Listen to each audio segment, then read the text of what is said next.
You're listening to Garibaldi Red, a Nottingham Forest podcast brought to you by Nottinghamshire Live. Hello and welcome to Garibaldi Red. My name is Matt Davies, hosting as usual, and we're back in the situation we've been in so many times before over the last 20 years. Nottingham Forest has sacked the manager, this time Chris Hughton, something that probably comes as no surprise to anyone, but we're going to dissect it all and look ahead to what might happen next in the company of, first of all, Reds fan from Forest Garibaldi, Greg Mitchell. Greg, good morning, you well? Yeah, better than I was yesterday. Well, we'll come on to that. And also another Reds fan in Michael Temple. Temps, are you well? Yeah, good. Thanks, Matt. Morning, Greg. Morning. Yes, good to get a fan perspective. I mean, we had on Monday Darren Fletcher and Gary Birtles just lamenting the situation and kind of saying it was basically end of the road for Chris Hughton, and so it's proved to be. I mean, Greg, I saw your tweet last night, making it pretty clear you thought he had to go. What are your thoughts on what's happened? Well, it could be seen, we might look back and say it was 4 or 5 games too late. I think it should have happened last month. It didn't. They saw fit to give him another chance, but it was just so obvious nothing was going to change. The football hasn't changed one bit since, end of last season, and it was just so frustrating. And I've never known the stadium to get like it has been the last few weeks, where there wasn't even a disagreement. Every single fan seemed to think the same. So it has finally happened. Hopefully it isn't too late. And hopefully the new guy gets going straight away, because he's got to. We've got to go on a run of games just to get out the relegation zone, and it's pretty grim. So thank God it has happened now. I feel a bit sorry for Chris Hughton. It's not entirely his fault, but it was so clear it wasn't working. And it's just, like I say, a few games too late for me. Yeah, Temps, do you want to pick up on that? I mean, Greg said it wasn't entirely his fault. What's your take on it? Yeah, I mean, the position was untenable after that run of results. I don't think there's a single Forest fan that would disagree with that. I think quite clearly the hierarchy, and probably even Chris himself, knew that he'd come to the end of the line even before last night's match. I wish him well. I think he's a good fella. Clearly he's got good ethics and was, relatively well reputed as a fella. It hasn't worked out. We said last time, football's a fickle business. He'll soon be forgotten. So yeah, wish him well on a personal level, but it was a failed appointment at Forest, and we'll all look forward now and hope that the new man can spark some life. Let's talk about the new man then, and I'll run through a list here of potential candidates. And the tip of the hat to Athletic, our colleagues there, who said that Steve Cooper might well be the next manager. And I'll go read out a couple of other names, and then we'll talk more about Cooper. So other potential people, Alex Neil was at the game last night, might be him, I guess. Frank Lampard, Eddie Howe, Roy Keane, John Terry, Chris Wilder, Nathan Jones, Neil Critchley, Nigel Clough, Michael Appleton, and Ben Olsen was one I put because he'll have worked with Dane Murphy in America. I mean, Steve Cooper's the one that's been tipped to be the manager. Like I was saying before we recorded, a colleague in Swansea said he'll sort you out, but the football won't be pretty, which sounds kind of familiar, but Cooper does have this very good reputation of working with young players and working within a structure, which sounds like Forest are adopting. What are your thoughts on that, Temps, if it is Cooper, or does anyone else leap off the page as someone you'd like to come in? The name that leaps off the page is who I would like to come in is Eddie Howe, just because of his profile, the work he's done before, his track record, but I don't think he fits the mould of what we're looking to appoint. The person in spec seems to be willing and able to work with young players, willing and able to work within a structure and a record of success at championship level. Steve Cooper took Swansea to the playoffs twice and then walked away ostensibly over a lack of backing. So I think his track record and his personal profile fits that specification. I'd welcome the appointment if the football wasn't the kind of fluent passing which Forest fans still admire. So be it. We've got to get re-established in this division. We're finding ourselves rooted to the bottom at this moment in time. So yeah, effective football would get my vote, even if it's not pretty for the time being, because that's what the situation demands. Yeah, I mean, he had a lot of players sold from under him as well, Cooper, didn't he, Greg? He did do a very good job. What would he work for you, or would you have the concerns about the style of play, if it is as bad as some people say? We're way too far down the line to worry about how we play at the minute. It's got to be about results, getting the most out of the young players. I changed seats last night. I sat in the Peter Taylor stand with my dad, and Alex might. I don't know whether is he injured at the minute, because he was just sat in the stands, and you think what a talent he is. We need these players like to save us, really.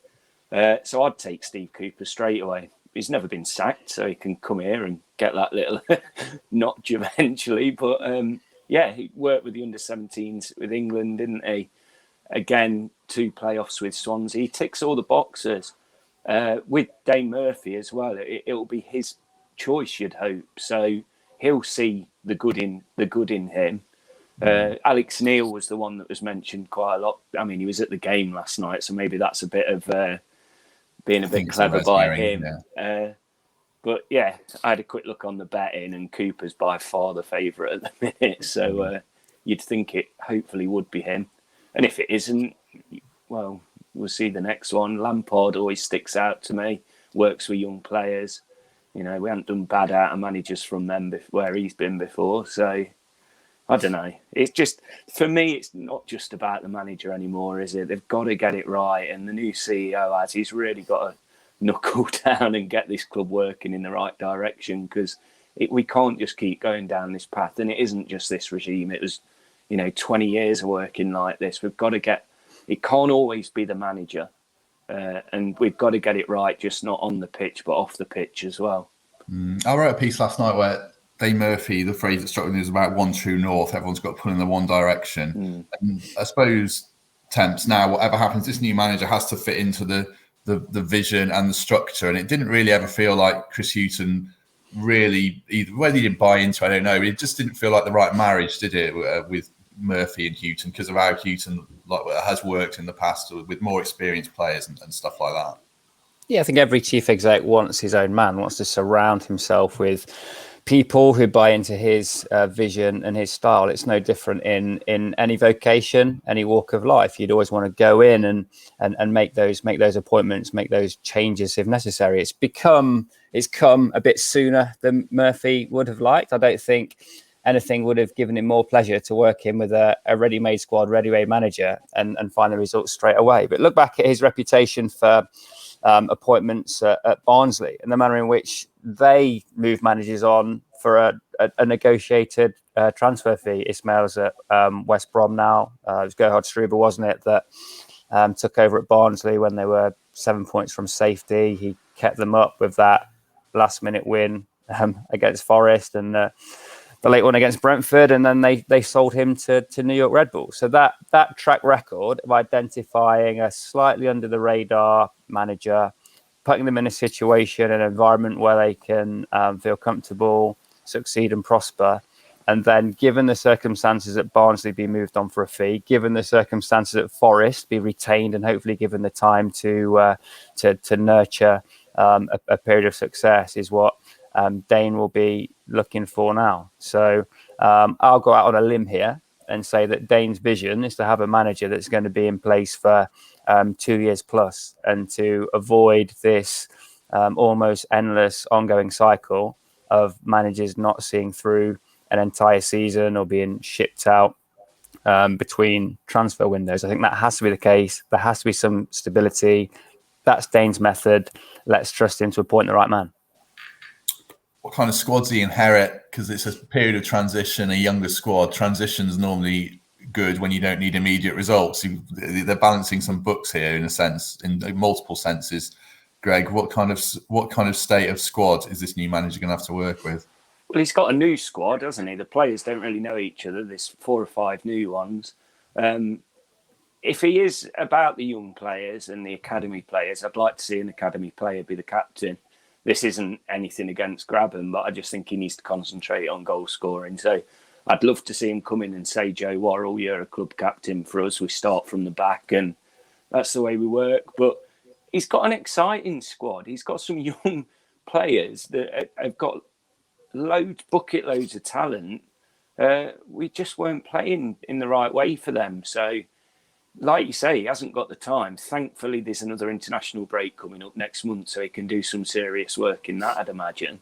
But the season's not over yet. I can't believe I'm saying this, but we're only like 15 points off. It goes on a big run before Christmas, and you never know. So just a bit of confidence will help and get these players playing how they want to play.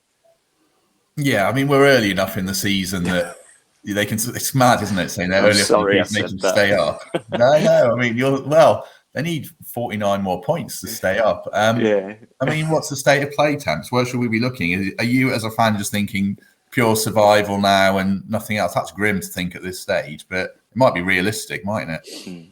No, we're not setting an end of season target at this point in time. We're setting an immediate 6 to 10 game target, which is to get out of the relegation zone, and we look from there. But it's not a transfer and recruitment brief at this minute. It's a training ground brief. And this new manager, whoever it's going to be, needs to come in, pick the players that he fancies, find a system that works, and get the best out of our players, particularly our attacking players. Because I think the frustration, we've all seen it, that long ball to the two centre halves at Cardiff at the weekend was hard to watch. And I think there were 30,000 people in the City ground wondering why we'd adopted that tactic of bypassing creative midfield, some really established championship players, and hoofing the ball to those two giants who were just mopping up everything that came their way. So, yeah, so much improvement to come from within. I genuinely believe this can be a top 12 squad. A top 12 team can emerge from within this squad. I think there'll be some significant changes to the manner in which Hughton set them up and some of the selections that he made. That if I was a manager walking in here, there's in certain departments, there's a bit of an embarrassment of riches. You mentioned Mighton there. Joe Lolly was on the bench. These wide boys can come in and make a difference. There's no way that Lewis Grabban is going to remain a number 10. You've got a pretty solid centre-back pairing, but it can't have been the plan to be trying to integrate two on loan fullbacks at this stage of the season. So let's give the new fella a bit of time on the training ground, laid his colours to the mast in terms of a style of play, a brand of football, the selections that he wants to make. But there's so much improvement that has to come within. And to answer your question, the immediate target has to be out of this relegation zone within 10 games. There never really was a style of play with Houston, was there? It always felt, I think everything had to go through the number 9, and I don't think he ever got the number 9 he wanted because Glenn Murray was too old, and Lyle Taylor just hasn't done it really. It hasn't worked for him. There was that bit last night, Greg, wasn't there, when they're just olaying the players for passing it between the centre halves and the midfielders, and then back to the keeper, which I don't think it helped at all. But I guess it's a bit of gallows humour. I mean, what was it like in the ground last night? It was pretty grim, I guess, wasn't it? It was, yeah. And at the end, it was. I mean, I just hung about out of just, I don't know, some kind of. But yeah, there was people shouting into the director's box. It was like I say, it was clear. It's been clear for many games now that it's just the fans knew what they wanted, and it was hard to disagree because when you were watching that every game, just so frustrating, not wanting to pass it forward, sideways, backwards. Like part of me, like you looked at Neil Warnock on their touchline, bellowing like 24/7, just constantly. When there was a break in play, every one of their players was coming over to him. I think Hughton had one player talking to him at that point. There was just no urgency. I think there was a style of play. It was just slow. And it's not going to take a lot to change that. The players must be relieved. I'm sure, like ourselves, they think Chris Hughton was a nice man, but he just wasn't right for our club at the minute. So, yeah, if it's Cooper, I don't think it'll be too hard for him to quickly change the style we play. Because under Lamucci, we were playing that fast football, and there was quite a few of those players still involved, so it's not going to take long. Yeah, Grabban got a lot of goals playing counter-attacking football and relying on balls in the box that are low and not lumped up to him. Just a quick one on Hughton, Temps. Do you think he's done as a manager? I mean, it's a bit irrelevant. Forest fans don't care now. I think there's probably still life in him at the right club with the right team. But do you think the game's moved on away from people like Hughton now? Yeah, he still comes at a hefty price, Hughton. He's very well remunerated amongst contemporaries in the Championship. So I think it will be hard for him to bounce back immediately at this level. I think the game and sport in general has grown up quickly in terms of methods of analysis, the metrics put on players in the recruiting process. And yeah, I suppose lazily, it'd be easy to say he's from a different era and probably not au fait with all of that. The reality is there's a significant support structure at Forest, and even if he's not an expert himself, he needs to and may well have surrounded himself with people that he considered experts in that field. So yeah, look, he's old school. I mean, by virtue of his age, and when he played the game professionally, there's been significant change since then. I think if you look at the kind of method that he employed at Norwich and Brighton as well, it was defensively minded, and that certainly hasn't cut the mustard here. Just in terms of that previous point about the brand of football, I think the last two managers where there was a really apparent plan and style was Lamucci when he was on the rise in that season, and before the COVID break when we were looking really strong with the attacking fullbacks, the counter, there was a very clear method. And before that, it was probably Billy when he just had this mindset of passing the ball and grinding teams down till we were, almost taking the mick. I think in between times, there's been a load of managers who've been desperate to make an instant impact. And in a quite misguided way, they've sought to do that by signing who they thought were ready-made players, but were in fact guys who were 30 plus, were never going to command a transfer fee on the way out, and were going to command high wages. So installing that brand of football and the philosophy behind it is going to be absolutely vital, because I think Forest fans want to have a sense of trust and understanding in what the plan is, so they can get firmly behind it. Yeah, I mean, put your Forza hat on, Greg, because I saw you guys tweeted out a thread about how things are at the club. Like Temp says, everything needs to come together now, doesn't it? Under one unified plan. I guess that has to be led by Dane Murphy, isn't it? There's no point in being there if it's not going to all kind of pull in this one direction now, does it? Yeah, and I'm sure it will do now. And, if it doesn't, and I'd imagine he wouldn't hang about for long. And that'd be the real worry for me. If he was to leave, then you'd think, what on earth is going on? But I don't think he will. I think he'll be looking at this now and seeing, right, this is now my club, my manager. I'm sure he would have been involved in some of the player recruitment. So I am, like Temp said, as long as we get out this relegation zone within the next 10 games or so, and that becomes less of a worry, we can start building. And it's not about this season, it's about finally getting a plan in and making it work and just slowly seeing improvements. Fans are going to be happy with that. We've been waiting 23 years. A couple more years isn't going to matter as long as we can see some improvement, because unfortunately, in the past 4 or 5 years, there hasn't been that. We've had like the one close season, but there hasn't been that continuous improvement year on year, which you see from these clubs that eventually get into the Premier League, which is, of course, the goal. But at the minute, we're looking in the other direction, and it is a massive concern. Quick word on Stephen Reid, who's come in as he was the first team coach. Now he's the temporary manager, the caretaker. It's a different way Forest have done it. I mean, you always used to be Gary Brazil, but more recently, 20 minutes later, there's a new manager announced, and I've got my Twitter alert set for Forest. There's nothing come in 20 minutes later, or an hour and 20 minutes later. So I guess they're going to go with Stephen Reid for a while. Is that a sensible move, Temps, just for a couple of games? He knows the players at least, and he's a young coach.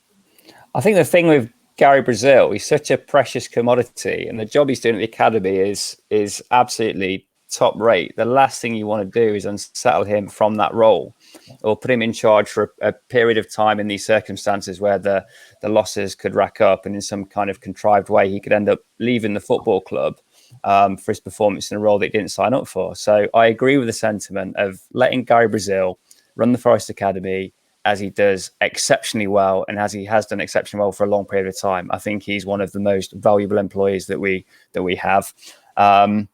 I don't know too much about Stephen Reid's standing with the players. I would imagine that he is slightly distanced from Chris Hughton and his style of management. By all accounts, there were quite a few disgruntled Forest players who didn't agree with Hughton's style. But yeah, Stephen Reid must have managed his own reputation internally and his relationships with those players to have been entrusted with this role. So as you say, Matt, it does suggest that it's going to take days or maybe even a couple of weeks to conclude this recruitment process. I know Dane's out the country at the minute, bless him, getting married, and he would never have foreseen this little crisis colliding with that. So yeah, makes sense from that point of view, but obviously every game missed without the new man in the chair is a further delay in getting this group settled and looking to play positive winning football. So yeah, let's hope it's a successful but short caretaker tenure for Stephen. Let's just talk about a couple of players, I guess, in the next few games. We'll just be here for another 10 minutes or so. Hughton made the choice to swap goalies yesterday for Horvath, and it didn't work out. And I don't hold that against Hughton at all, because I would have done the same thing. You don't know if the goalie's going to have a rick like that, which Ethan Horvath did for the second goal. But after that, he looked really nervous. So what do you do now if you're Reid or Steve Cooper, if he comes in before the weekend? Do you go with Samba, who might be disgruntled at being dropped, or do you stick with Horvath because it might kill him mentally if you drop him after one game? Temps, what would you do?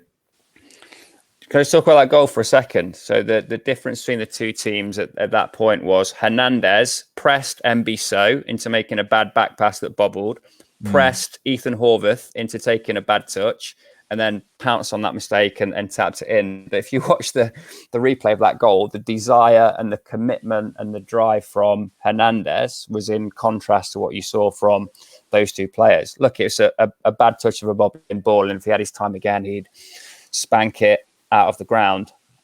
Personally, I don't want to see the keeper chopped and changed. I want to see a firm decision made and stuck with a particular keeper. Horvath looked very assured in the Bradford game. Samba made a few mistakes, but he was exposed at times by those in front of him. On balance, give Horvath 3 more games. See how we go. Yeah, I think I probably agree. I think you have to. But are you going to disagree, Greg? I just think if Reid is in charge for the next game, fair enough, like keep him in. But if it is the new manager and he's had a week to see the players, just he'll know who's more confident. He'll know who's heads up and go with that. It's a completely clean slate, isn't it? It doesn't matter what's happened in any of the previous games. Just see how they are on the training pitch, see which one looks up for it. And then I don't think anyone's going to be moaning at the team selection when the new guy comes in. And if they are, it's crazy. You've just got to give him the opportunity now, give him the chance. I haven't got a clue who I'd put in goal, to be honest. I just wish it was because they were both playing so well. Temps mentioned the second goal. I mean, the first goal was interesting, wasn't it? Because Forest hadn't started badly, but they hadn't really worked the keeper. And then suddenly Middlesbrough showed that one bit of quality. And it's a great finish by a striker. In a sense, that's been missing by Forest. I know Taylor and Graben haven't missed hatfuls of chances, but that sudden click of quality, one goal and Forest looked done, basically. Did it feel like they were done, Greg, at that point? Yeah, definitely. It was because we weren't playing bad, but we weren't trying to challenge him. I don't know whether we'd had a shot on target, and it was a big shame, but heads went down, groans in the crowd. You know, it was just so obvious what was coming now, because there was a bit of hope. You know, the crowd were behind the team, and it was a real kick, and we knew it was coming, and teams know it's coming. If they wait long enough, they know they're going to get the chances against Forest, because we're not attacking enough, and we're not going to get that goal to go ahead. It was obvious, and I'd love when Joe Lolly came on. He was having some shots, all right. They weren't the greatest, but suddenly Middlesbrough started to look a bit more defensive and thinking, hang on a minute, we've got some pressure here. We've just got to start, peppering those balls in and getting them in the box and getting some shots in, and things will change for us. We're not going to start winning games if we're having 1 or 2 shots on target each game. Another interesting player is James Garner, who obviously really well last season. If he came in last season after 3 games he's had now, people will be wondering why we've signed him. I mean, he wasn't bad against Derby, but he's got progressively, downhill compared to what he's very much capable of. And he was really poor last night, as I say, by what he can do. I mean, do you think he probably just needs a bit of confidence, Temps, and just to manage to say, look, you're a really good player and we'll see the best from him again soon? Yeah, exactly. I'd back James Garner to bounce back. I think he will be in the new manager's mind, Stephen Reid's mind, to retain that role in central midfield, because He is the closest we've got to a kind of all-round midfielder who's, very, very comfortable on the front foot. Probably at his best on the front foot, actually. I think you can put him in that mould with the wide boys and Carvalho and these conversations we've had in the past, where you can see them really standing out in a fluent, flowing team that's scoring goals and doing well. He's got a real shot on him, hasn't he? And that bit of quality as well. So I'd back him to come good. Just touching on last night once more. Don't forget we missed two pretty clear chances: the Lewis Grabban chance and the Joe Worrell chance, which could have changed the makeup of the game. But yeah, as you said, unfortunately, at the minute when we're down by one, we're pretty much sunk. That's what happens, isn't it, Greg? I suppose. I remember Hughton's first game, ironically, did you go to Blackburn away when Lolly scored a deflected goal in the 90th minute? Yeah, and I would have. Oh, yeah, I did. Of course I did. Yeah. And then sometimes that's just what happens, isn't it? I suppose. The new manager bounce. Yeah, the new manager bounce. Yeah, I mean, just looking at the squad, are there any players? I mean, is there a good team there? I suppose I'm thinking of players like Max Lowe's look pretty good. I think Jed Spence could combine well with a Joe Lolly, not recreate the Matty Cash thing again, because that's an unfair comparison. But do you see potential in this team if someone gets them going? Definitely, and especially the midfield. We've got a stacked quality midfield. On Garner, I was really surprised his comments about coming back and making it. Well, he said it was because of Chris Hughton, because I didn't think his style of play suits the way Garner plays. And I think that might be a lot of the reason why he hasn't really got going this season yet. So if it is Cooper, John Percy from the Telegraph's just tweeted that they think they're going to get him in before the weekend.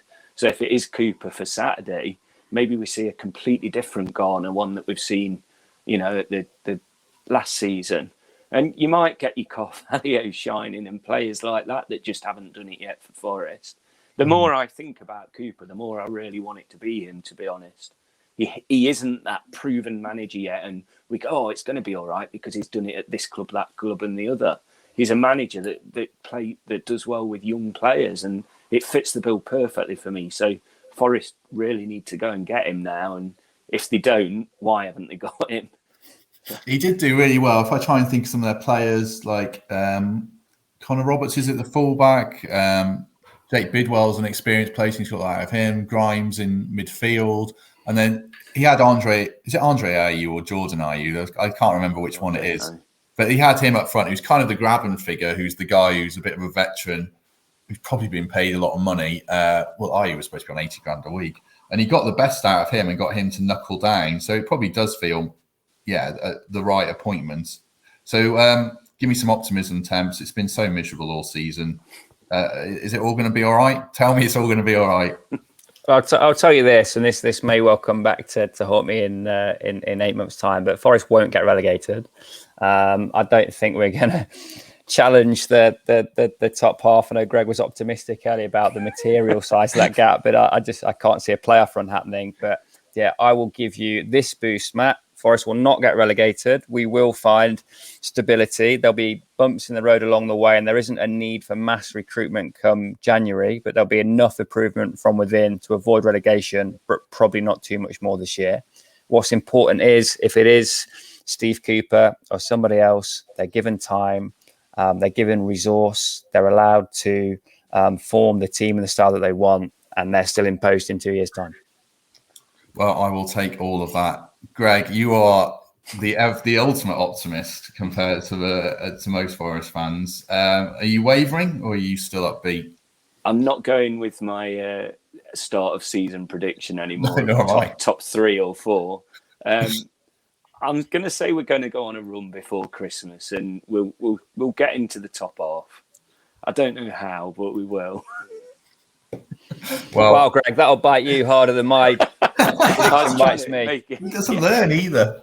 We've done like so many of these predictions, and Greg's like, "This has not been right," but we hope he's right. What's the point if you can't be optimistic? Let's get Greg down for a team talk on at the weekend. Yeah, why not? Why not get them firing? Right, we shall leave it there. Thanks to everyone who's watched and listened as ever, and keeps listening. I'm very pleased that listening fees are going up, but don't desert us now. They've changed manager. because we can, still hopefully putting out interesting podcasts. So do give us a good rating and review. Back on Monday with David Prutton and another, perhaps Gary Birtles or Sarah Clapson. So do join us then. Greg, thank you very much. Cheers. Good to speak to you again. And Temps, thank you very much. Cheers, Matt. Matt, thanks for the chat, Greg. Yeah. And we'll see everyone soon.